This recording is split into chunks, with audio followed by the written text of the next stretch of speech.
अस्सलामुअलैकुम my YouTube family, कैसे हैं आप सब। उम्मीद करती हूँ सब ठीक ठाक होंगे और खैर खैरियत से होंगे। Welcome to literary lounge. तो जो लोग इस चैनल पर नए हैं वो मेरे चैनल को लाइक करें, सब्सक्राइब करें और बेल आइकन का बटन दबाना मत भूलिएगा। तो चलें जी, शुरू करते हैं हम अपनी आज की वीडियो। आज हम जॉन डन की लव एंड डिवाइन पोइम्स में से एक पोइम डिस्कस करेंगे, go and catch the falling star. ये पोइम लिखी गई, पब्लिश की गई है 1633 में, after the death of John Donne. और जब ये पोइम मिली उस टाइम इस पोइम का कोई टाइटल नहीं था। फिर जिस पोइम का कोई टाइटल नहीं होता था तो उस पोइम की फर्स्ट लाइन या सॉन्ग की फर्स्ट लाइन ही उसका टाइटल होता था, जिस वजह से इसका टाइटल है go and catch the falling star. ये 27 लाइन्स पोइम है जिसे डिवाइड किया गया है 9 लाइन स्टैंजा में। इसे 3 स्टैंजाज में डिवाइड किया गया है। हर स्टैंजा में कितनी 9 लाइन्स हैं। इसके बाद इसकी राइमिंग स्कीम है A B C C D D D। John Donne 3 modes of love पर लिखता है। मैं अपनी पिछली वीडियो में भी डिस्कस कर चुकी हूँ, लेकिन जिन लोगों ने मेरी पिछली वीडियो नहीं देखी मैं उनके लिए इस वीडियो में भी डिस्कस कर देती हूँ। वो 3 चीज़ों पर लिखता है, साइनिकल एंटी वुमेन, कॉन्जुगल, इसमें वो मैरिड और फिजिकल लाइफ के बारे में लिखता है, प्लेटोनिक में वो लिखता है स्पिरिचुअल लव के बारे में। स्पिरिचुअल लव जो हम इससे पहले पॉइंट डिस्कस कर चुके हैं उसमें उसने स्पिरिचुअल लव पर लिखा है द गुड मोरो, और इसमें वो डिस्कस करता है साइनिकल एंटी वुमेन पे। इसका थीम है वुमेन इनफिडिलिटी और इसकी जो टोन है वो ह्यूमरस है। वुमेन इनफिडिलिटी कैसे डिस्कस करता है, वो इनकॉन्स्टेंसी ऑफ वुमेन की बात करता है। मतलब इस दुनिया में एक भी औरत ऐसी नहीं है जो वफादार है। इन एडिशन ये पोइम जो है ये बेस करती है राइटर के पर्सनल एक्सपीरियंस पे। वो वुमेन इनफिडिलिटी क्यों कह रहा है इसको, कि वो कहता है कि खूबसूरत लड़कियां, कोई भी दुनिया में ऐसी खूबसूरत लड़की नहीं है जो सच्चा प्यार करे। धोखा देती हैं लड़कियां, वो कहता है जो लड़की खूबसूरत है वो धोखा देगी और वो नए से नए लवर्स की तलाश में होती है। एक फेथफुल वुमन का मिलना ऐसे ही है कि जैसे किसी मरमेड का दिखना या टूटता हुआ तारा देखना या उसको पकड़ना। मीन्स के उसके लफ्ज़ों में ये एक इम्पॉसिबल चीज़ है कि एक लड़की प्यारी भी है और वो वफादार भी है। तो चलिए हम शुरू करते हैं। Go and catch the falling star. अब वो क्या कह रहा है, जाओ और पकड़ो एक टूटते हुए तारे को।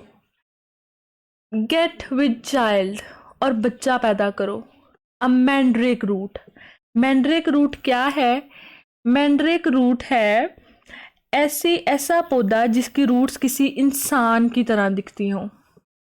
अब वो कहता है कि जाओ ये जो पौधा है ये जिसकी शाखें सिर्फ इंसान जैसी हैं, इससे बच्चा पैदा करो। मतलब वो इम्पॉसिबिलिटीज़ का जिक्र कर रहा है।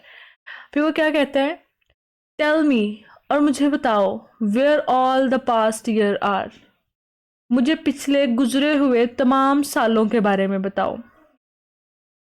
उसके बाद वो कहता है, और who cleft the devil's foot, और किसने शैतान के पैरों को 2 हिस्सों में तकसीम किया। Teach me to hear mermaids singing, और बताओ कैसे मैं जलपरियों के गीतों को सुन सकता हूँ।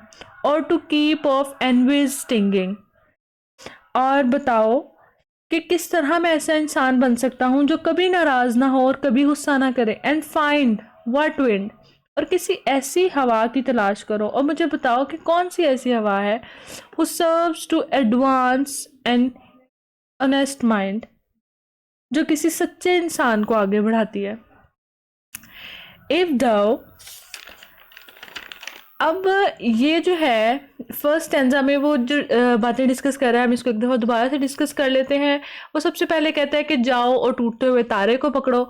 देन वो उसके बाद कहता है कि get with child a mandrake root, के मैंड्रेक रूट से बच्चा पैदा करो। फिर वो कहता है कि मुझे गुजरे हुए तमाम सालों के बारे में बताओ। फिर वो कहता है कि किस तरह से किसने डेविल के फुट को 2 हिस्सों में तकसीम किया, मैं किस तरह से जलपरियों का गाना सुन सकता हूँ। और वो कहता है कि मैं किस तरह से ऐसा इंसान बन सकता हूँ जो कभी गुस्सा ना करे, कभी नाराज ना हो। और ऐसी कौन सी हवा है जो एक ईमानदार इंसान को आगे बढ़ाती है। स्टैंजा नंबर 2 की बात कर लेते हैं। इसके अंदर वो क्या कह रहा है कि if thou beest born to strange sights, things invisible to see, अगर तुम ऐसी चीज़ों को देख सको, यानी तुम्हें ऐसी पावर्स दे दी जाएं कि तुम इनविजिबल चीज़ों को देख सको। इसके अंदर वो क्या कह रहे हैं कि वो कहते हैं कि अगर तुम्हें ऐसी पावर्स दे दी जाएं, तुम्हारे पास ऐसी शक्तियां आ जाएं, जिसे आप कह सकते हैं कि तुम इनविजिबल चीज़ों को भी देख सको, राइट 10,000 डेज एंड नाइट, तो तुम 10,000 दिनों के लंबे सफर पर चले जाओ। Till as snow white hairs on the, और तब तक ये सफर जारी रखो जब तक तुम्हारे बाल बर्फ की तरह सफेद ना हो जाएं, यानी तुम पर बुढ़ापा ना आ जाए। द द क्या है? ओल्ड इंग्लिश का वर्ड है जिसका मतलब है यू।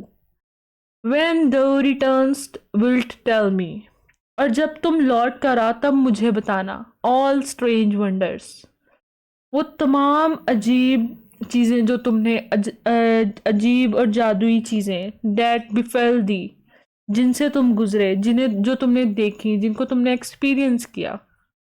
एंड स्वेयर, और कसम खाकर बताना। नो वेयर, कि कहीं भी lives a woman true and fair, कि कहीं भी एक खूबसूरत और वफादार औरत नहीं देखी तुमने। अब वो क्या कहता है एट द एंड, उसकी बात यहीं पे है कि कहीं कोई भी औरत या तो खूबसूरत हो सकती है या वफादार हो सकती है, और वो कहता है एक खूबसूरत औरत कभी भी वफादार नहीं हो सकती। अब नेक्स्ट स्टेंजा में वो क्या कह रहा है, इफ दाउ फाइंडस्ट वन, और अगर तुम्हें कोई मिल भी जाए तो लेट मी नो, तो मुझे ज़रूर बताना। सच अ पिलग्रिमेज वर स्वीट, उससे मिलना बिल्कुल इसी तरह होगा जिस तरह किसी रिलीजियस सफ़र पर जाना, हज पर जाना। येट डू नॉट, लेकिन नहीं। आई वुडेंट गो, मैं नहीं जाऊँगा। अब वो पहले वो कहते हैं कि अगर तुम्हें कोई मिले तो मुझे बताना, उससे मिलना बिल्कुल किसी हज की तरह होगा, और फिर वो अचानक से कहता है कि नहीं, मैं नहीं जाऊँगा।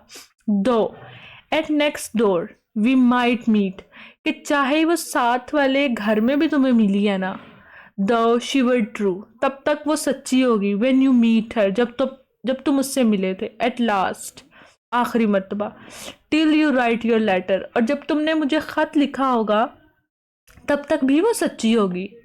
Yet she will be false, लेकिन वो गलत हो चुकी होगी। एर आई कम, जब तक मैं जाऊंगा। टू 2 और 3, वो यहाँ क्या कह रहा है, कहता है कि जब तुम उससे मिले थे ना तब तक वो ठीक होगी, और जब तुमने मुझे ख़त लिखा ना वो तब भी सच्ची होगी, लेकिन जब तक मैं पहुंचूंगा ना उस तक, जब तक मैं उस तक जाऊंगा तो वो 2 या 3 लड़कों को धोखा दे चुकी होगी।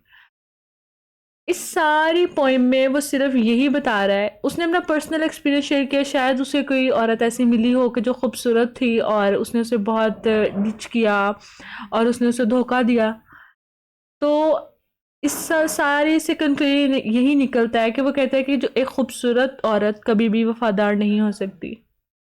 ठीक है, और यहाँ हमारी आज की पोइम और हमारा जो सॉन्ग है यहाँ पर ख़त्म होता है। किसी बात की समझ नहीं आई तो आप कमेंट सेक्शन में ज़रूर पूछें, मैं आपको ज़रूर जवाब दूंगी। Thank you so much.